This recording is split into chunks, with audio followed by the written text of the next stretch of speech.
मार्केटमध्ये ज्या पद्धतीने तयार लोणच्याचा मसाला मिळतो, अगदी त्या पद्धतीनेच घरच्या घरी लोणच्याचा मसाला तयार कसा करायचा याचा व्हिडिओ आज बनवलेला आहे. वेळ न दवडता व्हिडिओला सुरुवात करूया. नमस्कार, मी अनिता. अनिताज फूड बास्केटमध्ये तुमचं सर्वांचं अगदी मनापासून स्वागत आहे. यासाठी लागणारं साहित्य बघूया. हे सगळं साहित्य मी तुम्हाला जवळून दाखवते म्हणजे तुम्हाला लक्षात येईल, की आपण काय-काय साहित्य घेतलेलं आहे. इथं मी घरी बनवलेली मिरची पावडर घेतलेली आहे, काश्मीरी मिरची पावडर, मेथी, मोहरीची डाळ आणि हिंगडी घेतलेली आहे. आता या हिंगडीबद्दल थोडीशी माहिती बघूया. मी स्क्रीनवर तुम्हाला जवळून दाखवते. ही हिंगडीची डब्बी आहे. हिंग खडा, हिंग पावडर आणि हिंगडी असे 3 प्रकार असतात.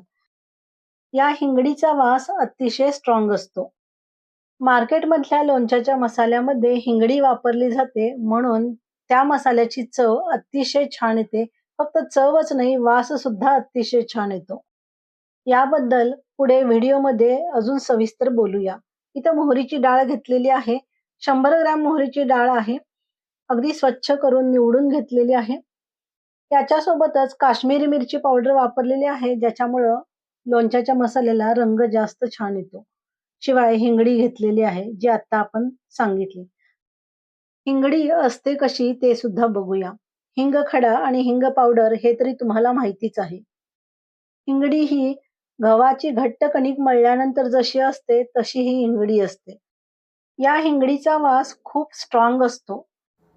99% लोणचे मसाल्याचं यश हे एका हिंगडीवर अवलंबून आहे. आपला लोणच्याचा मसाला अगदी मार्केटसारखा बनवण्यामध्ये ह्या हिंगडीचा फार मोठा रोल आहे. जेव्हा विकत आपण हिंगडी आणतो त्यावेळी थोडीशी कणकेसारखी असते, पण एक 3-4 महिने झाले की ती थोडीशी कडक होते. इथं माझ्याकडं लहान वजन काटा आहे. त्याच्यावर आपण ह्या हिंगडीचं वजन बघूया. 9.45 ग्रॅम म्हणजे अप्रॉक्स 10 ग्रॅम ही म्हणजेच 1 तोळा ही हिंगडी आहे. आणि 10 ग्रॅम हिंगडीची सध्याची मार्केटमधली किंमत ही ₹220 आहे. म्हणजे म्हणजे तुम्ही विचार करू शकता, की ही हिंगडी किती स्ट्रॉंग आहे. माझ्याकडे घरी फोडलेले पाकीट आहे, ते मी तुम्हाला आता दाखवते. एक 3-4 महिने झाले, की थोडीशी कडक होते, म्हणून मी इथं ती फोडून घेत आहे. फोडलेल्या हिंगडीमधली इथं फक्त आपल्याला 1.10 ग्रॅम हिंगडी घ्यायची आहे. म्हणजे अंदाजे 1 ग्रॅम इतकी. म्हणजे आकाराने कळण्यासाठी 2 छोले इतकी. या प्रमाणाने अंदाजे 200 ग्रॅम मसाला तयार होतो. आता कढई गॅसवर गरम करायला ठेवलेली आहे आणि त्यामध्ये आपण मेथी भाजून घेतोय. मेथी भाजताना किंवा कुठलाही पुढचा जिन्नस भाजताना गॅसची फ्लेम ही लहानच ठेवायची आहे.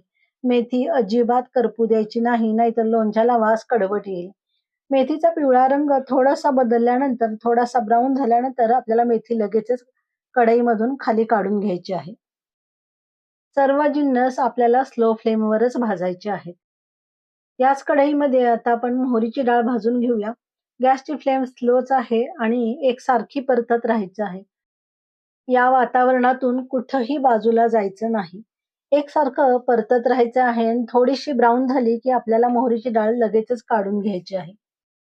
हिंगडी तळायला सोपी जावी म्हणून मी त्याचे बारीक खडे करून घेतलेले आहे. गॅसवर इथं मी पॅनमध्ये 2च टीस्पून तेल घातलेलं आहे आणि त्याच्यामध्ये आपल्याला हिंगडी तळून घ्यायची आहे. तेल तापल्यानंतर मी गॅस बंद केलेला आहे आणि त्याच्यामध्ये ही हिंगडी तळून घेत आहे. हिंगडी आपण लोणच्यामध्ये 2 वेळा घालणार आहे. स्क्रीनवर दाखवल्याप्रमाणे आपल्याला हिंगडी तळून घ्यायची आहे आणि तळून झालं की लगेचच आपल्याला प्लेटमध्ये काढून घ्यायची आहे. हिंगडीचा रंग अजिबात काळसर होऊ द्यायचा नाही. नाहीतर लोणच्याच्या मसाल्याला कडवट वास येईल. फोडणीची पळी अजून गरम आहे तोपर्यंतच त्यामध्ये मी तिखट घालून घेतलेलं आहे. ते पण थोडंसं भाजून घेतलं. गॅसची फ्लेम बंदच आहे. फक्त मिरची पावडर इथं आपल्याला गरम करून घ्यायची आहे. इथं मेथीचे दाणे आहेत ते तुम्हाला मी जवळून दाखवते की कसे भाजलेले आहेत. आता प्रथम मेथीचे दाणे आपल्याला मिक्सरला बारीक करून घ्यायचे आहेत. जेवढे बारीक करता येईल तेवढं आपल्याला बारीक करायचं आहे. यामध्ये थोडं तळून घेतलेला जो हिंग आहे, तो थोडासा आपण इथं घालतो आणि थोडा आपण नंतर घालणार आहे. ते पुढं बघूया. इथं मेथी आणि हिंगडी बारीक करून झाल्यानंतर यामध्ये भाजलेली मोहरीची डाळ घालायची आहे. पल्स मोडवर चालू बंद करतच आपल्याला मोहरीची डाळ बारीक करायची आहे. याची अगदी गुळगुळीत पावडर किंवा फाईन पावडर सुद्धा करायची नाही आणि मोहरीची डाळ दिसेल इतकं सुद्धा मोठं ठेवायचं नाही. यातच मी थोडीशी काश्मीरी मिरची पावडर घातलेली आहे आणि हिंगडी तळून जे तेल राहिलेलं होतं ते तेल सुद्धा आता इथं थोडंसं घालत आहे मी. परत एकदा मिक्सरला एकसारखं फिरवून घ्यायचं आहे. मिक्सरला तयार केलेली पावडर इथं आपण कढईमध्ये काढून घेत आहे. स्क्रीनवर बघू शकता. जी मिरची पावडर आपण वापरली होती त्यातली थोडी आपण मिक्सरला बारीक करताना वापरली होती आणि उरलेली आता आपण इथं घालतोय. मिरची पावडर आणि मसाला सर्व आपल्याला एकत्र करून घ्यायचं आहे. मिरची पावडर किती घातलेली आहे याचं मेजरमेंट मी डिस्क्रिप्शन बॉक्समध्ये देते. हिंगडी बारीक केलेलं जे तेल होतं प्लेटला ते सगळं पुसून यामध्ये घातलेलं आहे.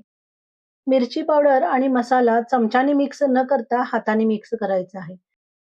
थोडी हिंगडी आपण मेथी बरोबर बारीक केली होती आणि आता थोडी हिंगडी आपण मिक्सरला वेगळी बारीक करून वरनं घालणार आहे. याचा स्वाद वरून घातल्यामुळं खूप मस्त येतो.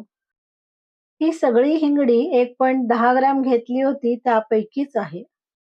मिक्सरच्या भांड्यातील तेल आणि हिंगडी याचं सर्व मिश्रण मी मसाल्याला चोळून घेतलेलं आहे. मिक्सरच्या भांड्यातलं तेल पूर्ण हाताने निपटून ह्या मसाल्याला चोळून घेतलेलं आहे आणि आता तयार झालेला मसाला तुमच्या समोर आहे. अगदी सेम मार्केटसारखा हा लोणच्याचा मसाला तयार होतो. दिलेले सगळे मेजरमेंट व्यवस्थित फॉलो केले, तर हा लोणच्याचा मसाला आणि मार्केटचा लोणच्याचा मसाला जर समोरासमोर ठेवला, तर तुम्ही ओळखू शकणार नाही, की कुठला आपण बनवलेला मसाला आहे आणि कुठला मार्केटचा मसाला आहे. इतका अप्रतिम चवीचा हा मसाला तयार होतो. सो एकदा नक्की करून बघा. अजून एक महत्त्वाची गोष्ट म्हणजे हा मसाला बनवताना यामध्ये आपण अजिबात मीठ घातलेलं नाही. जसा विकतचा मसाला आणताना मसाल्यामध्ये अजिबात मीठ नसते, तसे ह्या मसाल्यामध्ये सुद्धा अजिबात मीठ घातलेलं नाहीये. हा मसाला वापरून जेव्हा तुम्ही लोणचं बनवणार आहे, तेव्हा त्या लोणच्यासाठी लागेल तेवढंच मीठ आपण घालणार आहे. याच लोणचे मसाल्याचा वापर करून आपण पुढची लोणच्याची सीरीज बघणार आहे. इथं मला एक गोष्ट लक्षात आणून द्यावीशी वाटते, की हा मसाला अंदाजे 200 ग्रॅमच्या आसपास तयार होतो. म्हणजे ह्या मसाल्यामध्ये 2 किलो कैरीचं लोणचं तयार होतं. या मसाल्यासाठी किंवा 2 किलोचा मसाला तयार होण्यासाठी आपण फक्त इथं 1 ग्रॅम हिंगडी वापरलेली आहे. म्हणजे याचा अर्थ हिंगडीचा स्वाद किती स्ट्राँग आहे हे तुमच्या लक्षात आली असेल. या मसाल्याच्या बाबतीत काही शंका असतील तर कमेंट बॉक्समध्ये नक्की कमेंट करा. त्या सर्व प्रश्नांची उत्तरे देण्याचा मी माझ्या परीने प्रयत्न करेन. इथं माझी लोणच्याच्या मसाल्याची रेसिपी कंप्लीट झालेली आहे. परत लवकरच भेटूया अशाच एका हमखास रेसिपीसोबत. तोपर्यंत धन्यवाद.